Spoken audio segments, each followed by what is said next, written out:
Welcome back. Those were the main headlines. No more details. President Abdel Fattah al-Sisi held a meeting on Wednesday with Commander of the Air Force Mohammed Abbas Hilmi, the President's advisor for urban planning, Major General Amir Saeed Ahmed, Head of the Armed Forces Engineering Authority, Major General Ihab Al-Far, Deputy Head of the Armed Forces Engineering Authority for North and West Region, Major General Ahmed Al-Azazi, Assistant Commander of the Air Force Major General Tamer Mukhtar, and Air Force Commander Brigadier General Qaid Aid, as well as a number of heads of major Egyptian construction companies.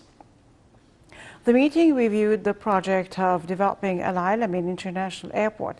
During the meeting, President Sisi gave his directives on Wednesday that Al Alamein International Airport project becomes a smart international airport based on the latest technology and contains all services in cooperation with major global companies specialized in aviation international airports.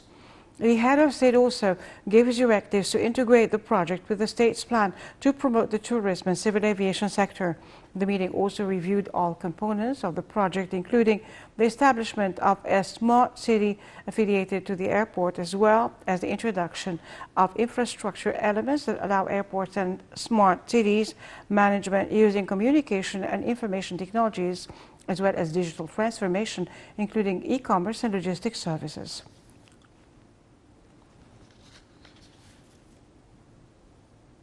President Abdel Fattah al-Sisi held a meeting on Wednesday with Commander of the Air Force Mohammed Abbas Hilmi, the President's advisor for urban planning, Major General Amir Saeed Ahmed, Head of the Armed Forces Engineering Authority, Major General Ihab Al-Far, Deputy Head of the Armed Forces Engineering Authority for North and West Region, Major General Ahmed Al-Azazi, and Head of Egypt's Future Project, Lieutenant Colonel Abha Al-Ghanem.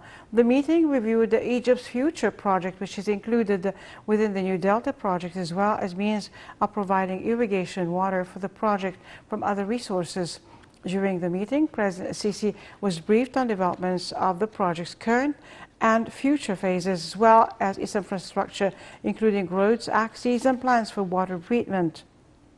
The President gave his directives to continue coordination among concerned state bodies, especially the specialized research sector, to reach the utmost revenues from the project within the framework of the New Delta mega project that aims at increasing the areas of agricultural lands across the country.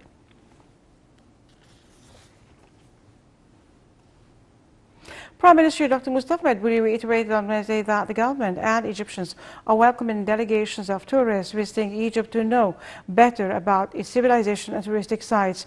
Ahead of the inaugural ceremony of renovation of Al-Kibash Road and the implementation of a number of projects in Luxor, the Prime Minister inspected the renovation process of Al-Karnak Temple, where he delivered President Sisi's greetings to the young people working on it for their great efforts. The Premier also was briefed on the duration that would be taken to finalize the project and the technical methods used in this regard, where he gave his directives to accelerate the implementation of the remaining work for this historical and distinguished event.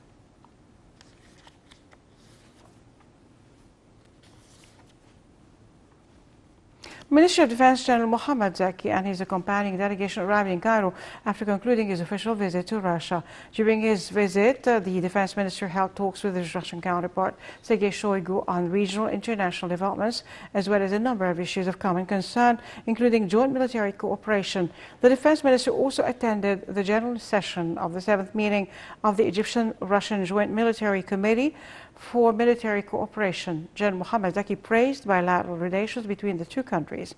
For his part, the Russian Defense Minister expressed his country's keenness to boost cooperation with Egypt. The two ministers also signed a cooperation protocol in various security and military fields.